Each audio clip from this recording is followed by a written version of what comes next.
Je veux dire qu'on le remercie parce que Monsieur Fabien Joly dirige le centre Sources Autistes de Dijon. Vous savez que pour nous, il est difficile de se faire reconnaître. Et la présence de Monsieur Joly parmi nous doit être applaudie parce que je dois dire qu'il a le courage de venir et on le remercie.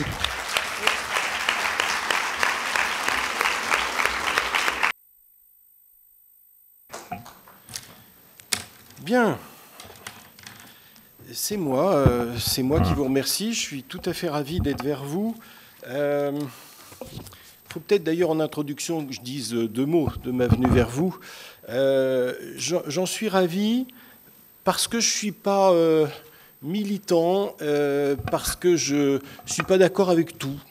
La méthode des 3I et ce que positionne AEVE, et parce que j'ai acquis avec les cheveux blancs, avec l'âge, une très grande modestie en matière d'autisme. Et plus je vieillis, plus je sais qu'on est tous dans une obligation pour nos petits patients, grands patients avec autisme et pour les familles, d'apprendre les uns des autres. Et donc pour cette raison, on se croise, il y a déjà pas mal de temps avec Madame Delaprelle, en plusieurs endroits. Pour cette raison, j'apprends énormément et encore, et j'espère continuer d'apprendre, de nos petites différences.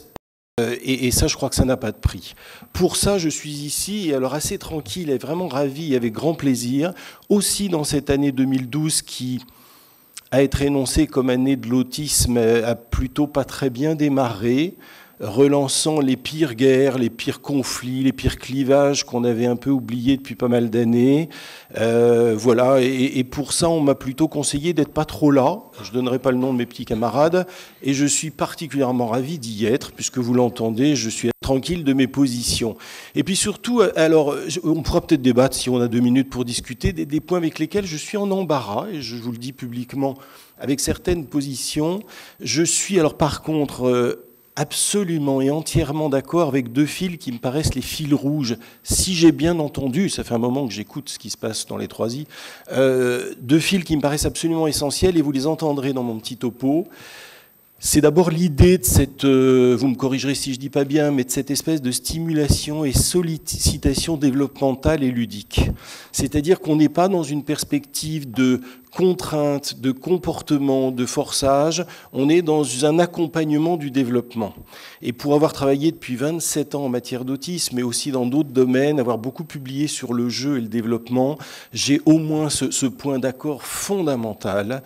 C'est par le bout du développement, d'une sollicitation au développement et par la question du jeu. Alors ça, je crois qu'on est vraiment militant du même projet.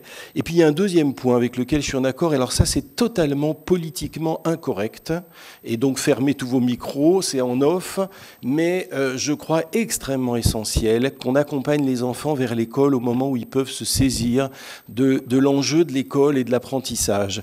Et ça, c'est pas du tout politiquement correct de le dire, parce qu'il va de soi qu'il faut mettre les enfants à tout prix, dans n'importe quelle condition, dans le scolaire, et je partage ce deuxième point de communauté avec vous. Donc voilà, tout à l'heure on dira peut-être plus nos points d'écart.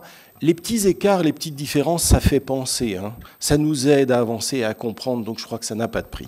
Voilà, donc je suis ravi d'être là. Alors je dois vous parler du corps et de la perception du corps dans l'autisme. Le corps de l'enfant autiste est peut-être, si on y regarde bien, sa première différence, sa première et singulière présentation. Et mieux peut-être, c'est au lieu même du corps de l'autiste que se croisent, je viens peut-être de le dire, dans le développement de l'enfant, les données d'équipement, les particularités génétiques, neurobiologiques, mais aussi les singularités fonctionnelles, cognitives, perceptives, sensorimotrices, qu'elles se croisent aussi avec les enjeux affectifs, relationnels, psychiques, historiques, environnementaux. C'est bien par la singularité de leur habitation corporelle si étrange que l'autiste se présente à nous, au fond. Autant à ses parents, dans les tout premiers indicateurs très précoces de la rencontre ou de la non-rencontre ou de la difficulté à la rencontre, de sa différence, de son pas pareil, dans les postures étranges, dans les raideurs toniques, dans les absences de dialogue tonico-émotionnel tout bébé, dans les difficultés de tenue dans les bras, dans l'absence de regard, dans des mouvements parasites étranges, des rythmies assez singulières. Mais tout autant, c'est par le corps que vers les professionnels, je dirais, que l'autisme et que la personne autiste se présente. Au fond, la toute première rencontre, là on va dire dans un bureau de consultation, et les premiers signes d'alerte diagnostique, c'est encore par la question corporelle, la tenue, la posture, les raideurs, les bizarretés, que la question autistique se présente dans une manière d'investir, d'instrumenter au fond sa motricité et sa corporéité dans la relation à l'autre. Je crois que ce sont là les premiers indicateurs, à côté bien sûr des signes pathognomoniques qu'on va chercher petit à petit sur les altérations de communication, de langage et les comportements très répétitifs. Or l'enjeu corporel, et c'est peut-être ça le plus essentiel, eh bien, il fait un défaut assourdissant.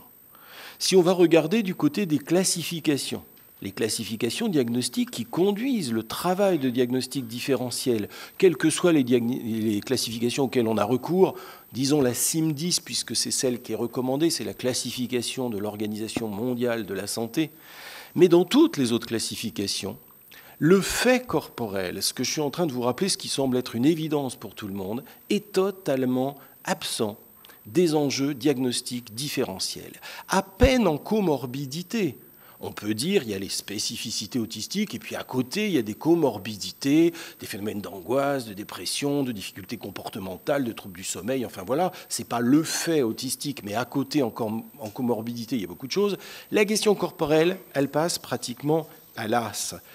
Et pourtant, les enfants souffrant de troubles autistiques présentent de nombreuses particularités s'exprimant au niveau corporel, des particularités du fonctionnement ou de l'utilisation de leur corps, qui vont prendre une grande importance dans la vie quotidienne de l'enfant, pour une grande part la perturber, parfois assez spontanément pour leur permettre des espèces d'automédication, pour s'auto-calmer, pour parfois développer même des compétences assez extraordinaires, un peu particulières aussi sur le plan corporel, mais enfin pour la plus grande part, cette difficulté corporelle qui fait souffrance au quotidien.